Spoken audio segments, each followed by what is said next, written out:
New tonight, the state says families in Rocky Mount and Edgecombe County are not eligible for disaster relief money after the tornado. This news comes 2 weeks after the storm and one day after the governor announced funds will be available in the town of Dorchester. WRAL's Keenan Willard shows us how some Edgecombe County families who lost everything say they feel like they're being left behind.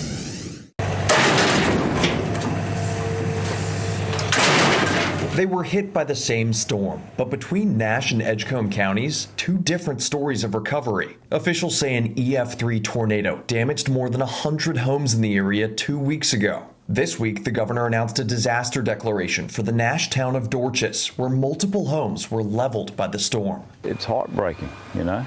They're our friends, they're our neighbors. The declaration will send state-funded disaster assistance to the town. Dorchester residents say it'll help families rebuild. It's tough getting started all over, so any amount of help they can get, I'm certain they would appreciate it. Across the county line in Edgecombe, people impacted by the tornado there had a different reaction to the order. You mean, what about us? We need help too. James Powell's family lost multiple homes to the storm. He's asking why the governor's disaster declaration didn't include support for victims in Edgecombe County and Rocky Mount. I mean, we put on the back burner.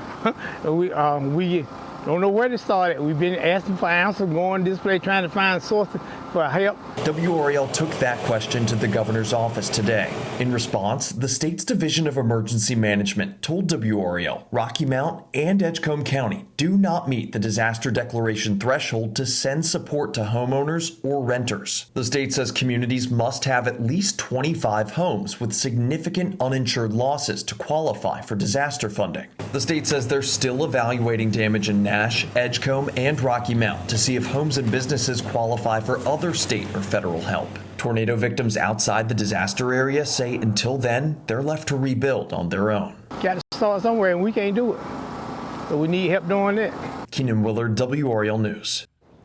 Now, the state says they're also working with local officials, the governor's office, and the legislature on potential new programs to support unmet needs for storm victims. Anyone wanting to help tornado victims can donate to the Twin County Tornado Relief Fund on WRAL.com. We are getting a clearer picture of what the tornado damage means for the Pfizer plant in Rocky Mount. A new report from the drug maker says the damage was confined to a warehouse. Labs, production areas, and equipment, they're all fine. The bad news is 40,000 pallets of finished drugs and supplies were damaged. The company plans to rebuild and is looking for new storage space so it can ramp up production. That could take a few weeks. Rocky Mount already has the highest unemployment rate of any metro in North Carolina.